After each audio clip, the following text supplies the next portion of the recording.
26 भूमिका भारत में ब्रिटिश शासकों की आर्थिक नीति एवं उसका प्रभाव, British rulers economic policy and its impact in India. भारतीय अर्थव्यवस्था पर ब्रिटिश नीतियों का प्रभाव मुगल शासक औरंगजेब की मृत्यु के बाद ही सहज परिलक्षित होने लगा था। उत्तरवर्ती मुगल शासकों द्वारा तत्कालीन यूरोपीय व्यापारियों को दी गई उदारतापूर्ण रियायतों ने स्वदेशी व्यापारियों के हितों को नुकसान पहुंचाया।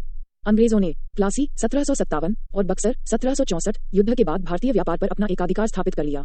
फलतः भारतीय अर्थव्यवस्था अधिशेष तथा आत्मनिर्भरतामूलक अर्थव्यवस्था से औपनिवेशिक अर्थव्यवस्था में परिवर्तित हो गई। अंग्रेजों की औपनिवेशिक अर्थव्यवस्था का उद्देश्य अपने उद्योगों के लिए भारत से कच्चा माल प्राप्त कर अपने उत्पादों को भारतीय बाजार में बेचना था।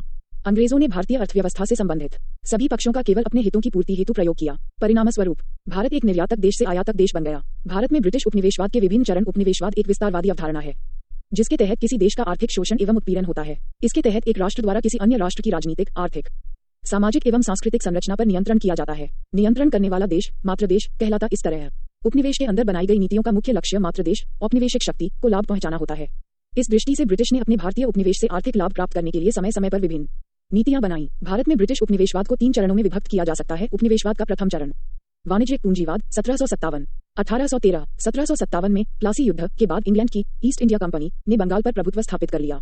यहीं से भारत में ब्रिटिश उपनिवेशवाद की शुरुआत मानी जाती है। उपनिवेशवाद के प्रथम चरण में ब्रिटिश कंपनी का पूरा ध्यान आर्थिक लूट पर ही केंद्रित रहा। फलत इस चरण में व्यापारिक एकाधिकार के लिए इन्हें पुर्तगाली, डच और फ्रांसीसी कंपनियों से कई युद्ध लड़ने पड़े। इस चरण में ब्रिटिशों के प्रमुख उद्देश्य निम्नलिखित थे। भारत के व्यापार पर एकाधिकार करना, राजनीतिक प्रभाव स्थापित कर राजस्व प्राप्त करना, कम से कम मूल्यों पर वस्तुओं को खरीदकर यूरोप में उन्हें अधिक से अधिक मूल्यों पर बेचना, अपने यूरोपीय प्रतिद्वंद्वियों को हर संभव तरीके से बाहर निकालना, पूंजी निवेश के माध्यम से लाभ कमाना। यहाँ पूंजी निवेश से तात्पर्य है कि बंगाल से प्राप्त राजस्व से कंपनी द्वारा भारतीय वस्तुओं की खरीद कर उसको यूरोप में निर्यात कर मुनाफा कमाना। वस्तुतः इसके माध्यम से अब भारतीय वस्तुओं को खरीदने के लिए इंग्लैंड से धन लाने की आवश्यकता नहीं रही। भारतीय प्रशासन, परंपरागत न्यायिक कानूनों, यातायात, संचार तथा औद्योगिक व्यवस्था में विशेष मौलिक परिवर्तन किए बगैर पूंजी प्राप्त करना। कंपनी ने आर्थिक कोष बढ़ाने के लिए विजित क्षेत्रों की स्थानीय जनता पर कर लगाए। प्लासी के युद्ध के बाद जीते गए क्षेत्रों बंगाल, बिहार, उड़ीसा आदि की सरकारी आय पर कंपनी का पूरा नियंत्रण स्थापित हो गया। ब्रिटिश की आर्थिक नीति से उद्योग धंधों का ह्रास हुआ। परिणामतः अब राष्ट्रीय धन का एकमात्र स्रोत कृषि रह गया और अधिकतर जनसंख्या कृषि पर निर्भर रहने लगी। किसानों से वसूली गई राशि लगान के रूप में अंग्रेजों द्वारा वस्तुओं और कीमती धातुओं के रूप में इंग्लैंड और यूरोप को निर्यात कर दी जाती थी। भारत की लूट इंग्लैंड में पूंजी संचय का अप्रत्यक्ष स्रोत थी। इस प्रकार उपनिवेशवाद के प्रथम चरण में कंपनी का एकमात्र उद्देश्य किसी तरह यहां से धन को लूटना था। प्रसिद्ध ब्रिटिश इतिहासकार पर्सिवल स्पियर ने टिप्पणी की, अब बंगाल में खुली तथा बेशर्म लूट। इतिहासकार के एम पनिक्कर ने डाकू राज्य कहा है का काल आरंभ हुआ 1765 से 1772 के काल को प्रसिद्ध भारतीय उपनिवेशवाद का द्वितीय चरण औद्योगिक पूंजीवाद 1813-58। 1813 में भारत के व्यापार से कंपनी का एकाधिकार समाप्त हो गया। तत्पश्चात औद्योगिक पूंजीवाद द्वारा भारत के शोषण का नया रूप सामने आया। इस चरण में इंग्लैंड में हुई औद्योगिक क्रांति को ध्यान में रखकर नीतियां बनाई गईं। वस्तुतः इंग्लैंड में बड़े पैमाने पर उद्योगों की स्थापना हुई। विदित है कि 1765 से 1785 के बीच अनेक वैज्ञानिक आविष्कार हुए, जैसे कताई की मशीन, स्टीम इंजन, पावलून, वाटर फ्रेम आदि। उद्योगों की स्थापना होने से जहां एक तरफ कच्चे माल एवं खाद्यान्न की आवश्यकता महसूस हुई, वहीं दूसरी तरफ कारखाना निर्मित उत्पादकों की बिक्री के लिए एक बड़े बाजार की आवश्यकता भी पड़ी। परिणामस्वरूप इन उद्देश्यों की पूर्ति के लिए ब्रिटिश ने भारत में नई नीतियां लागू की। दृष्टि पब्लिकेशंस ब्रिटेन में औद्योगिक क्रांति के कारण बड़े पैमाने पर वस्तुओं का अधिशेष उत्पादन होने लगा, जिसका निर्यात भारतीय बाजार में किया जाने लगा। फलत भारत मशीनीकृत एवं अपेक्षाकृत सस्ती ब्रिटिश वस्तुओं से लद गया। इसी समय 1813 का चार्टर एक्ट पारित करके भारत के प्रति ब्रिटेन ने मुक्त व्यापार की नीति अपनाई। चाय और चीन से व्यापार को छोड़कर कंपनी का भारतीय क्षेत्र से व्यापारिक एकाधिकार समाप्त कर दिया गया और प्रत्येक ब्रिटिश व्यापारी के लिए भारत का दरवाजा खोल दिया गया। अब भारत कच्चे माल का निर्यातक एवं तैयार माल का आयातक मात्र बनकर रह गया। परिणामतः 19वीं सदी के पूर्वार्ध से ही भारतीय दस्तकारी, हस्तशिल्प उद्योगों का पतन शुरू हुआ। शिल्पकारों एवं हथकरघा उद्योगों को देशी रियासतों का पर्याप्त संरक्षण न मिल पाने के कारण एवं शोषणकारी औपनिवेशिक नीतियों के कारण हथकरघा उद्योगों में संलग्न लोगों की आजीविका पर विपरीत असर पड़ा। फलस्वरूप हथकरघा से जुड़े लोगों का गांवों एवं कृषि की ओर पलायन हुआ, जिससे कृषि एवं ग्रामीण जनसंख्या पर अतिरिक्त दबाव बढ़ा। इस तरह अंग्रेजों ने भारतीय अर्थव्यवस्था के परंपरागत ढांचे को पूरी तरह छिन्न भिन्न कर दिया। पारंपरिक कारीगरी उद्योग का पतन हो गया, जिसके परिणामस्वरूप स्वावलंबी ग्रामीण अर्थव्यवस्था की बुनियाद पर चोट पहुंची। 1813 के बाद अतिरिक्त निर्यात के अलावा कंपनी ने होम चार्जेस भी लागू कर दिए और अन्य खर्चों के अतिरिक्त चार्जेस में भारतीय ऋण पर ब्याज भी शामिल था। इस प्रकार भारत की संपत्ति को निचोड़कर इंग्लैंड भेजा जाने लगा। इस तथ्य को एक अंग्रेज अधिकारी जॉन सुलिवान ने स्वीकारते हुए कहा कि हमारी प्रणाली ऐसे स्पंज के रूप में काम करती है जो गंगा के किनारे से प्रत्येक अच्छी वस्तु सोख लेती है तथा उसे फिर टेम्स के किनारे निचोड़ देती है। कंपनी का व्यापारिक एकाधिकार समाप्त हो जाने के बाद सस्ती लागत पर तैयार ब्रिटेन के कपड़ों को भारतीय बाजारों में भेजा जाने लगा। ये कपड़े मिलों में तैयार होते थे, इसलिए हाथ से बने भारतीय कपड़ों से सस्ते होते थे। परिणामस्वरूप अंग्रेजी कपड़ों की सस्ती कीमतों के आगे भारतीय महंगे कपड़े टिक नहीं सके।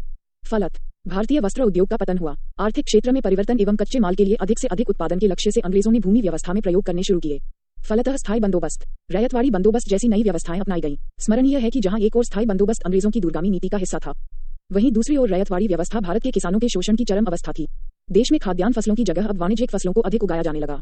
परिणामस्वरूप देश में अनाज की कमी से खाद्यान्न के मूल्य में वृद्धि हुई। इस चरण की एक महत्वपूर्ण उपलब्धि रेलवे का विकास था।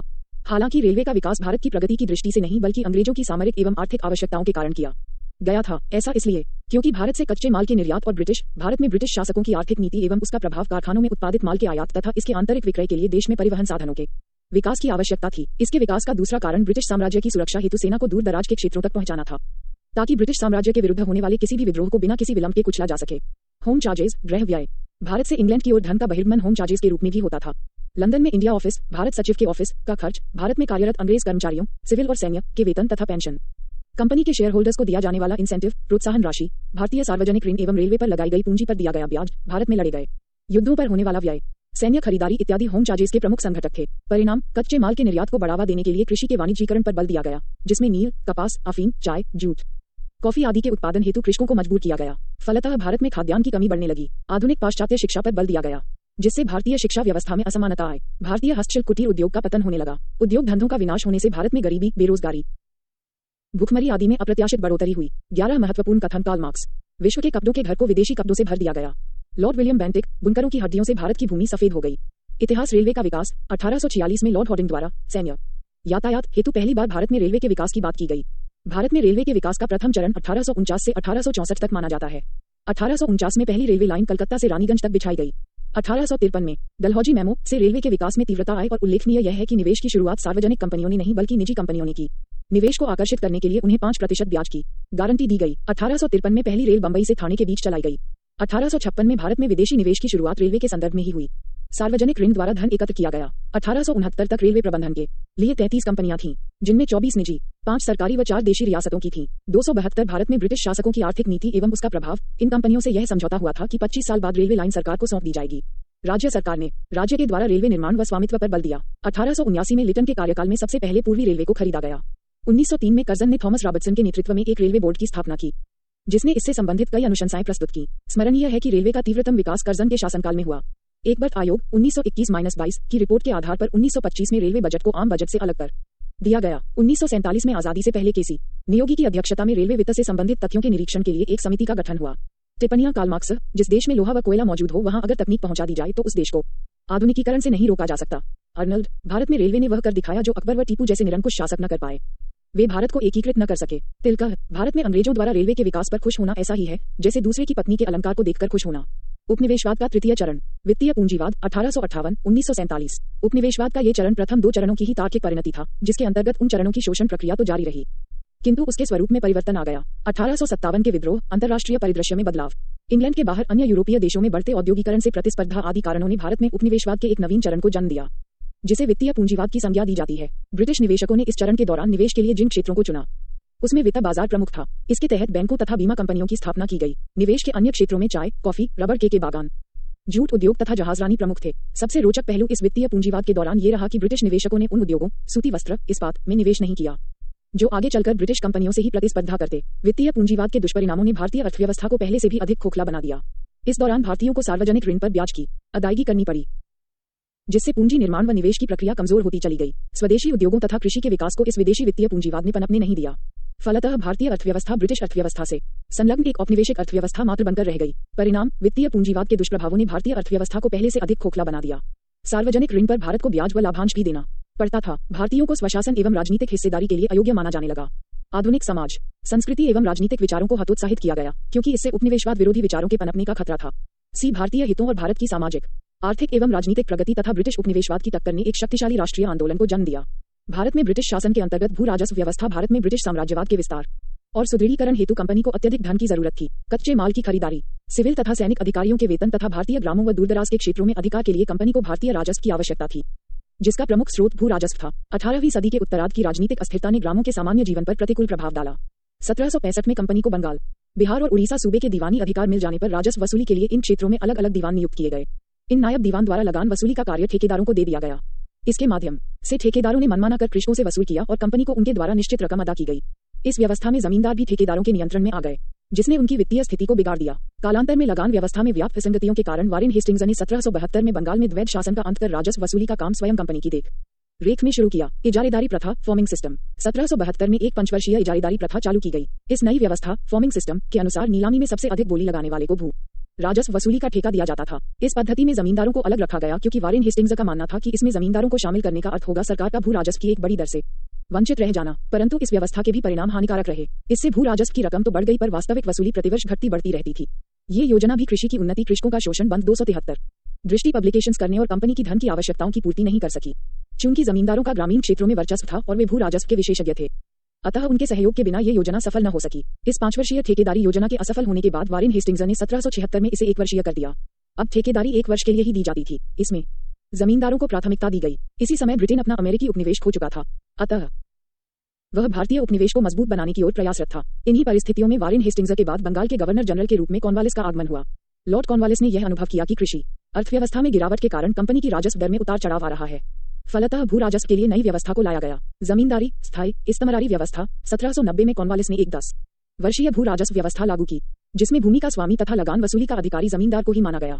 अतः इसे जमींदारी मालगुजारी व्यवस्था भी कहते हैं। 1793 में कॉर्नवालिस ने 10 वर्षीय व्यवस्था को बदलकर स्थायी कर दिया क्योंकि उसका आकलन था कि भू राजस्व संबंधी प्रयोगों के लिए 10 वर्ष का समय अल्प है। राजस्व के कर लगान का स्पष्ट विभाजन सरकार एवं जमींदारों के बीच किया गया। इसके अंतर्गत लगान वसूली का 10/11 भाग सरकार का तथा शेष 1/11 भाग जमींदारों हेतु नियत किया गया। इस व्यवस्था की सबसे बड़ी खामी यह थी कि यह स्पष्ट नहीं किया गया कि जमींदार किसानों से कितना लगान वसूल करें। फलत अधिक लगान वसूली का फायदा जमींदारों को मिला, सरकार को नहीं, और इसका यह परिणाम हुआ कि जमींदारों का किसानों पर शोषण बढ़ने लगा। 1793 के विनियम 14 द्वारा सरकार को जमींदार की संपत्ति जब्त करने का अधिकार मिला और 1794 में सूर्यास्त का नियम लागू कर दिया गया। अर्थात नियत समय तक यदि सरकार के पास लगान या राजस्व नहीं पहुंचा तो उसकी जमींदारी नीलाम कर दी जाएगी। यह व्यवस्था जमींदारी भारत के 19% भाग पर लागू की गई, जिसमें बंगाल, बिहार, उड़ीसा के अतिरिक्त बनारस व उत्तरी कर्नाटक के क्षेत्र शामिल थे। प्रभाव 1812 तक संशोधनों के द्वारा जमींदारों को यह अधिकार दे दिया गया कि लगान न देने वाले किसानों की जमीन बिना न्यायालयों की पूर्व अनुमति के वे जब्त कर सकते हैं। इससे किसान अब कृषक दास में बदलने लगे। सूर्यास्त के नियम के कारण नए वर्ग जैसे व्यापारी, साहूकार आदि जमीन खरीदकर जमींदार बनने लगे, जिससे अनुपस्थित या दूरवासी जमींदारी का उदय हुआ। 274 भारत में ब्रिटिश शासकों की आर्थिक नीति एवं उसका प्रभाव। जमीनों की नीलामी के कारण उपसामंतीकरण का उदय हुआ। स्थायी होने के कारण कृषि की अनुकूल या प्रतिकूल पैदावार होने के बावजूद इसकी दरों में परिवर्तन नहीं किया गया, को भी हानि हुई, जिससे सरकार अंग्रेजों को ये लाभ तो हुआ ही कि उन्हें स्थायी रूप से लगान की सुनिश्चितता प्राप्त हो गई, जिसका प्रयोग उन्होंने साम्राज्य विस्तार व स्थिरीकरण में किया और कृषि व्यवस्था में निवेश या ध्यान न देकर सारा ध्यान व्यापार की उन्नति में लगाया। ध्यातव्य है कि 1784 के पिट्स इंडिया एक्ट में जमींदारों द्वारा लगान वसूली को मान्यता दी गई थी, अतः इस व्यवस्था को समर्थन मिला। अभी अंग्रेजों को न तो भारतीय कृषि व्यवस्था का ज्ञान था और न ही उनके पास इतने अधिकारी थे कि वे अपने दम पर राजस्व व्यवस्था को चला सकें। अंग्रेजों को भारत में जमींदारों के रूप में एक सामाजिक मित्र मिल गया, जो दिल से चाहता था कि अंग्रेज यहाँ बने रहें। इसीलिए 1857 के महाविद्रोह में जमींदारों ने अंग्रेजों का साथ दिया। इस भू राजस्व प्रणाली के लागू होने के बाद कानूनी विवादों की प्रवृत्ति में भी बढ़ोतरी हुई। Note RC. दत्त व राजा राममोहन राय जैसे विद्वान इस व्यवस्था के समर्थक थे। आर.सी. दत्त ने तो इसे पूरे भारत में लागू करने की अनुशंसा की। परवर्ती काल में 1945 की जमींदारी व्यवस्था की जांच के लिए फ्लाउड कमीशन की रिपोर्ट में कहा गया कि इस व्यवस्था में अनेक खामियां हैं। अर्थात इस रिपोर्ट में स्थायी बंदोबस्त की आलोचना की गई। रैयतवाड़ी व्यवस्था में प्रत्येक पंजीकृत भूमिदार को भूमि का स्वामी माना गया और लगान जमा करने का दायित्व भी किसानों को ही दिया गया। चूंकि यह व्यवस्था प्रत्यक्ष रूप से किसानों या आम जनता के साथ लागू की गई, अतः इसे रैयतवाड़ी कहा गया। यद्यपि सरकार रैयत किसान को भूमि का पट्टा देती थी, किंतु यदि किसान निर्धारित लगान जमा नहीं कर पाता था तो उसे भू स्वामित्व से वंचित कर दिया जाता था। लेकिन इस व्यवस्था के अंतर्गत शुरुआत में भूमि से होने वाली औसत आय का अनुमान लगाकर भू राजस्व का निर्धारण किया जाता था। कालांतर में इसमें भी परिवर्तन आ गया। रैयतवाड़ी व्यवस्था का जन्मदाता टॉमस मुनरो और कैप्टन अलेक्जेंडर रीड को माना जाता है। 1792 में रैयतवाड़ी व्यवस्था बारामहल जिले में पहली बार कैप्टन रीड द्वारा लागू की गई। 1820 में इस व्यवस्था को मद्रास में लागू किया गया। यहाँ इस व्यवस्था को सुचारू रूप से चलाने के लिए मुनरो को मद्रास प्रेसिडेंसी का गवर्नर 1820-27 नियुक्त किया गया। 1825 में ये व्यवस्था बंबई तथा 1858 तक ये संपूर्ण दक्कन और अन्य क्षेत्रों में लागू हो गई। भारत में ब्रिटिश शासकों की आर्थिक नीति एवं उसका प्रभाव। इस व्यवस्था के अंतर्गत ब्रिटिश भूभाग का 51% हिस्सा शामिल था। यह व्यवस्था मद्रास, बंबई के कुछ हिस्से, असम व कुर्ग आदि क्षेत्रों पर भी लागू थी। ये 30 वर्षों के लिए लागू की गई और इसकी दर 1/3 निश्चित की गई। यह व्यवस्था स्थायी नहीं थी। प्रत्येक 30 वर्षों में लगान का पुनर्निर्धारण किया जाता था। नोट: सरकार द्वारा इस व्यवस्था को लागू करने का उद्देश्य बिचौलियों, जमींदारों के वर्ग को समाप्त करना था। ऐसा इसलिए क्योंकि स्थायी बंदोबस्त में निश्चित राशि से अधिक वसूल की गई सारी रकम जमींदारों द्वारा हड़प ली जाती थी तथा सरकार की आय में कोई वृद्धि नहीं होती थी। अतः आय में वृद्धि के लिए सरकार ने इस व्यवस्था किया ताकि वह बिचौलियों द्वारा रखी जाने वाली राशि को लागू स्वयं प्राप्त कर सके। प्रभाव: रैयतवाड़ी व्यवस्था के बारे में ये तर्क दिया गया कि यह व्यवस्था भारतीय कृषकों एवं भारतीय कृषि के अनुरूप है, किंतु वास्तविकता इससे भिन्न थी। व्यवहारिक रूप में यह व्यवस्था भी जमींदारी व्यवस्था से कम हानिकारक नहीं थी। इस व्यवस्था ने ग्रामीण समाज की सामूहिक स्वामित्व की अवधारणा को समाप्त कर दिया तथा जमींदारों का स्थान स्वयं ब्रिटिश सरकार ने ले लिया। सरकार ने अधिकाधिक राजस्व वसूलने के लिए मनमाने ढंग से भू राजस्व का निर्धारण किया तथा किसानों को बलपूर्वक अधिक उत्पादन के लिए बाध्य किया। इस व्यवस्था के तहत किसान का भूमि पर तब तक ही स्वामित्व रहता था जब तक कि वह लगान की राशि सरकार को निश्चित समय के भीतर अदा करता रहे, अन्यथा उसे भूमि से बेदखल कर दिया जाता था। अधिकांश क्षेत्रों में अधिक राजस्व प्राप्ति के लिए लगान की दरें ऊंची रखी गई थीं। महालवाड़ी व्यवस्था, महाल का तात्पर्य है गांव। इस व्यवस्था के अंतर्गत गांव के मुखिया से सरकार का लगान वसूली का समझौता होता था, जिसे महालवाड़ी बंदोबस्त कहा गया। इस व्यवस्था का जनक हॉल्ट मैकेंजी को माना जाता है। इसने 1819 के अपने प्रतिवेदन में महालवाड़ी व्यवस्था का सूत्रपात किया, जिसे सर्वप्रथम 1822 में कानूनी रूप से लागू किया गया। 1833 में मार्टिन बर्ट तथा जेम्स टॉमसन के बंदोबस्त में यह अपने सबसे बेहतर रूप में सामने आए।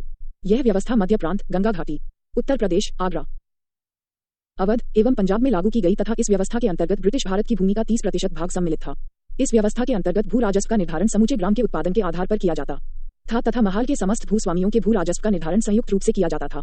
इसमें गांव के लोग अपने मुखिया या प्रतिनिधियों के द्वारा एक निर्धारित समय सीमा के अंदर लगान की अदायगी की जिम्मेदारी अपने ऊपर ले लेते थे। प्रभाव: महालवाड़ी व्यवस्था का सबसे प्रमुख दोष ये था कि इसने महाल के मुखिया या प्रधान को अत्यधिक शक्तिशाली बना दिया।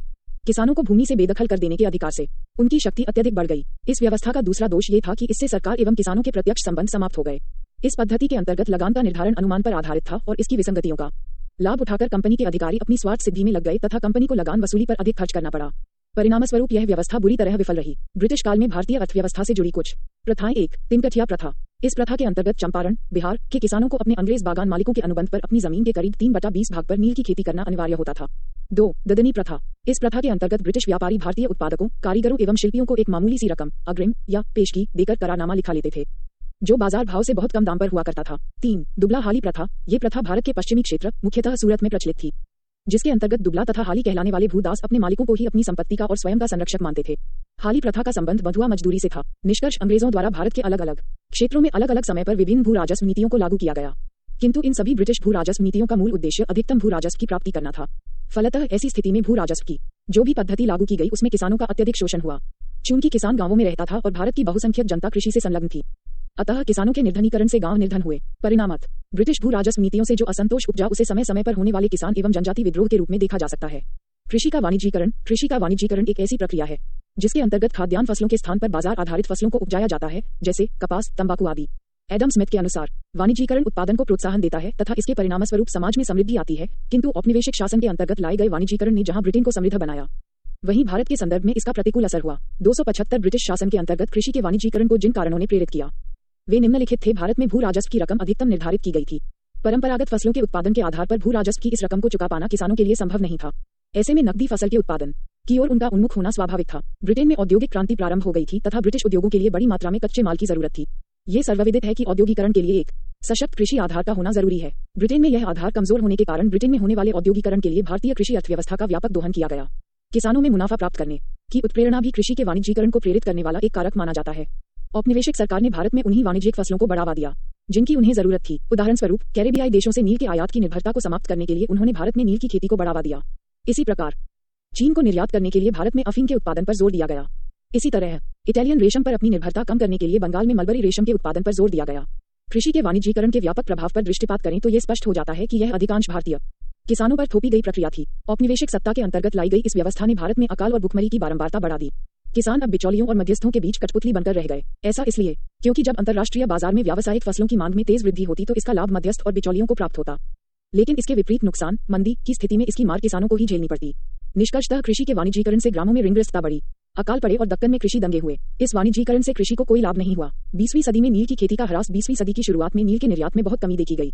एक आंकड़े के मुताबिक 1895-96 में जहां भारत से नील का निर्यात लगभग 9300 टन था, वह 1910-11 में घटकर 846 टन हो गया। नील के निर्यात में आए इस कमी का प्रमुख कारण जर्मनी द्वारा विकसित एक संश्लेषित डाई कृत्रिम रंग थी, जिसने रंगाई हेतु यूरोप में नील की मांग को लगभग समाप्त कर दिया। धन के बहिर्गमन से तात्पर्य उन समस्त भुगतानों से है जिनके तहत भारत की संपत्ति और संसाधनों का एक भाग ब्रिटेन भेजा जा रहा प्रभाव था और जिसके प्रतिफल में भारत को कोई आर्थिक या भौतिक लाभ प्राप्त नहीं होता था। भारतीय धन के बहिर्गमन की ओर लोगों का ध्यान आकर्षित करने के लिए इस दिशा में सर्वप्रथम प्रयास दादाभाई नौरोजी ने अपनी पुस्तक the poverty and un-British rule in India में किया। उन्होंने 2 मई 1867 को लंदन में आयोजित ईस्ट इंडिया एसोसिएशन की बैठक में अपने लेख इंग्लैंड डेब्ट टू इंडिया में प्रस्तुत किया कि ब्रिटेन भारत में अपने शासन की कीमत के रूप में इस देश की संपदा को छीन रहा है। उन्होंने आगे कहा, भारत में वसूल किए गए कुल राजस्व का लगभग चौथाई भाग देश के बाहर चला जाता है तथा इंग्लैंड के संसाधनों से जुड़ जाता है और वही धन ऋण के रूप में पुनः भारत वापस आता है, जिसके लिए भारत और अधिक धन ब्याज के रूप में चुकाता है। हालांकि सर सैयद अहमद खां दादाभाई नौरोजी की इस बात से सहमत नहीं थे। राष्ट्रीय आंदोलन के दौरान भारतीय राजनीति के grand old man Dadabhai Naoroji ने कहा कि राजा जनता के लिए बना है, जनता राजा के लिए नहीं बनी है। इन्होंने धन के निष्कासन को अनिष्टों का अनिष्ट कहा। दादाभाई नौरोजी ने the wants and means of India एवं on the commerce of India द्वारा भी धन के निष्कासन सिद्धांत की व्याख्या की। भारत की बढ़ती निर्धनता की कीमत पर अपने को संपन्न बनाने के लिए ब्रिटेन द्वारा भारत के संसाधनों की निरंतर लूट को दादाभाई नौरोजी ने धन के बहिर्गमन की संज्ञा दी। धन के बहिर्गमन के बारे में एक अन्य राष्ट्रवादी नेता महादेव गोविंद रानाडे ने भी 1872 में पुणे में व्याख्यान दिया कि राष्ट्रीय पूंजी का 1/3 हिस्सा किसी न किसी रूप में ब्रिटिश शासन द्वारा भारत के बाहर ले जाया जाता है। प्रसिद्ध अर्थशास्त्री तथा राष्ट्रवादी नेता रमेश चंद्र दत्त R.C. दत्त ने अपनी पुस्तक इकोनॉमिक हिस्ट्री ऑफ इंडिया में धन के बहिर्गमन का उल्लेख किया। उल्लेखनीय है कि इसी पुस्तक को भारत के आर्थिक इतिहास पर पहली पुस्तक माना जाता है। धन निकासी का विरोध करने वाले समाचार पत्रों में अमृत बाजार पत्रिका का विशेष रूप से योगदान रहा है। भारतीय राष्ट्रीय कांग्रेस ने अपने कलकत्ता अधिवेशन 1896 में औपचारिक रूप से नौरोजी के धन के निष्कासन सिद्धांत को स्वीकार किया। 1901 में इंपीरियल लेजिस्लेटिव काउंसिल के बजट पर भाषण के दौरान गोपाल कृष्ण गोखले ने धन के बहिर्गमन सिद्धांत को प्रस्तुत किया। जी सुब्रमण्यम अय्यर ने अपने लेखों से ब्रिटिश आर्थिक नीतियों की आलोचना के साथ ब्रिटिश साम्राज्यवाद का विरोध किया। 276 भारत में ब्रिटिश शासकों की आर्थिक नीति एवं उसका प्रभाव। विऔद्योगीकरण अंग्रेजों के आगमन से पूर्व भारत में कुटीर उद्योगों की बहुलता थी। विऔद्योगीकरण का आशय इन्हीं के पतन से है, जिसमें वस्त्र उद्योग प्रमुख था। ब्रिटिश शासन के अंतर्गत विऔद्योगीकरण के निम्नलिखित कारण थे। प्लासी और बक्सर के बाद ब्रिटिश कंपनी द्वारा गुमाश्तों एजेंट्स के माध्यम से बंगाल के हस्तशिल्पियों पर नियंत्रण स्थापित करना अर्थात उत्पादन प्रक्रिया में उनके द्वारा हस्तक्षेप करना। 1813 के चार्टर एक्ट के द्वारा भारत का रास्ता ब्रिटिश वस्तुओं के लिए खोल दिया गया। भारत निर्मित वस्तुओं पर अत्यधिक निर्यात शुल्क व प्रतिबंध लगाया जाता था, अर्थात भारतीय वस्तुओं के लिए ब्रिटेन के द्वार बंद किए जा रहे थे। रेलवे के विकास के द्वारा भारत में जहां कच्चे माल को बंदरगाहों तक पहुंचाने में सरलता हुई, वहीं ब्रिटेन में तैयार माल को भारत के दूरस्थ क्षेत्रों में भी पहुंचाने का विकल्प खुल गया। विशेष भारत में 18वीं सदी में 2 प्रकार के हस्तशिल्प उद्योग अस्तित्व में थे, ग्रामीण हस्तशिल्प उद्योग और दस्तकारी उद्योग। भारत में ग्रामीण हस्तशिल्प उद्योग यजमानी व्यवस्था के अंतर्गत संगठित था। नगरीय हस्तशिल्प उद्योग अपेक्षाकृत अत्यधिक विकसित थे। ब्रिटिश आर्थिक नीति ने दोनों प्रकार के हस्तशिल्प उद्योगों को प्रभावित किया। हस्तशिल्प उद्योगों के पतन से कृषि पर जनसंख्या का बोझ बढ़ता गया। अंग्रेजों के आने से पूर्व बंगाल में जूट के वस्त्र की बुनाई भी होती थी, लेकिन 1835 के बाद बंगाल में जूट हस्तशिल्प की भी ब्रिटिश मशीनीकृत उद्योग के उत्पाद के साथ प्रतिस्पर्धा हुई, जिससे बंगाल में जूट हस्तशिल्प उद्योग को धक्का लगा। विऔद्योगीकरण ने शहरी दस्तकारों को विवश किया कि वे गांवों की ओर लौटें, कृषि को अपनाएं। इससे हमारा सामाजिक आर्थिक ढांचा प्रभावित हुआ। विशिष्ट ये है कि हमारा हथकरघा उद्योग इन सभी विषमताओं के बावजूद अपना अस्तित्व बचाए रखने में सफल हुआ और राष्ट्रीय आंदोलन ने इसे और मजबूती दी। भारत में नए उद्योगों की स्थापना 19वीं सदी के अंतिम या 20वीं सदी के आरंभिक दशक से हम भारत में विभिन्न आधुनिक उद्योगों की स्थापना पाते हैं। उल्लेखनीय है कि अंग्रेजों ने इन उद्योगों की स्थापना वित्तीय पूंजीवाद अर्थात निवेश पर अधिक लाभ की दृष्टि से स्थापित किए। फिर भी विदेशी व्यापारियों के अधीनस्थ सहायक के रूप में भारतीयों के पास पूंजी जमा होती गई और वे भी उद्योगों की स्थापना हेतु आकर्षित हुए। परंतु भारतीय उद्योगपतियों को सरकारी प्रतिद्वंद्विता का हुआ, जहां भी सामना करना पड़ा, और उनका प्रवेश उन्हीं क्षेत्रों में ब्रिटिश प्रतिस्पर्धा नहीं थी। वस्तुतः वैश्विक व आंतरिक राजनीतिक आर्थिक परिस्थितियों के अनुसार इनके संबंध बदलते रहे और विषम वातावरण में भारतीय पूंजीपति वर्ग का विकास संभव हो सका। उल्लेखनीय यह है कि लगभग सभी महत्वपूर्ण लाभ वाली इकाइयों में विदेशी निवेश ही अधिक रहा। उदाहरण स्वरूप बैंकिंग में 20वीं शताब्दी के पहले विदेशी पूंजी 90% से अधिक थी। तिथिक्रम की दृष्टि से भारत में विदेशी निवेश 1833 के एक्ट के बाद नील चाय, कॉफी जैसे बागानी फसलों में निवेश के द्वारा हुआ। वस्तुतः जब 1833 के एक्ट से कंपनी का चीन के साथ व्यापार पर प्रतिबंध स्थापित हो गया तो 1835 में भारत में पहला चाय बागान स्थापित हुआ और भारत में उत्पादित चाय 1838 में लंदन में बेची गई। 1839 में आसाम चाय कंपनी की स्थापना हुई। 1916 में थॉमस हॉलैंडर के नेतृत्व में एक औद्योगिक आयोग भारत आया और भारतीय उद्योगों के संरक्षण पर विमर्श किया। इस आयोग ने स्पष्ट अनुशंसा की थी कि कुछ प्रमुख मदों के लिए भारतीय उद्योगों को संरक्षण देना अनिवार्य है। ध्यातव्य है कि ये दौर प्रथम विश्व युद्ध का था, जिसमें अंग्रेजों को भारत का सहयोग आवश्यक हो गया। 1896 के कलकत्ता अधिवेशन में कांग्रेस ने धन की निकासी पर व्याख्यान दिया था, जिसके बाद आर्थिक चिंतन कांग्रेस का महत्वपूर्ण उद्देश्य बन गया। 1921 में इब्राहिम रहीमतुल्लाह की अध्यक्षता में वित्तीय आयोग ने भी भारत के उद्योगों के संरक्षण की मांग की। वस्त्र उद्योग एकमात्र ऐसा उद्योग था जिसमें भारतीय पूंजीपतियों की अंशधारिता विदेशियों से अधिक थी। 1853 अन्य स्रोत में 1854 में बंबई में कावस्ट्री डाबर ने Bombay spinning and weaving company के नाम से सूती वस्त्र फैक्ट्री की स्थापना की, जो भारतीयों द्वारा स्थापित पहली फैक्ट्री मानी जाती है। 1855 में बंगाल के रिश्रा में जॉर्ज ऑकलैंड द्वारा जूट कारखाना लगा। 1854 में भारत की पहली कोलफील्ड रानीगंज में खोजी गई। 1830 में आधुनिक इस्पात तैयार करने का प्रथम प्रयास अर्काट मद्रास में जेसिया मार्शल हिट द्वारा किया गया। 1874 में Bengal iron and works company स्थापित हुई, जो भारत में पहली आधुनिक लौह इस्पात की कंपनी बनी। 1907 का टाटा लौह इस्पात कारखाना निजी क्षेत्र का पहला इस्पात कारखाना। प्रथम विश्वयुद्ध में इसके सहयोग को देखते हुए अंग्रेजों ने भारत में उद्योगों के संरक्षण पर ध्यान दिया। 1920 के बाद नए क्षेत्रों में भारतीय पूंजीपतियों द्वारा ही अधिक निवेश किया जाने लगा। 1927 में फिक्की की स्थापना से भारतीय उद्योगपतियों व स्वदेशी उद्योगों को संरचनात्मक आधार मिला। 1944 में बॉम्बे प्लान भारत के विकास के लिए निर्मित एक महत्वपूर्ण प्रस्ताव माना गया, जिसमें ठाकुर दास, मोदी, बिरला आदि की विशेष भूमिका थी। 277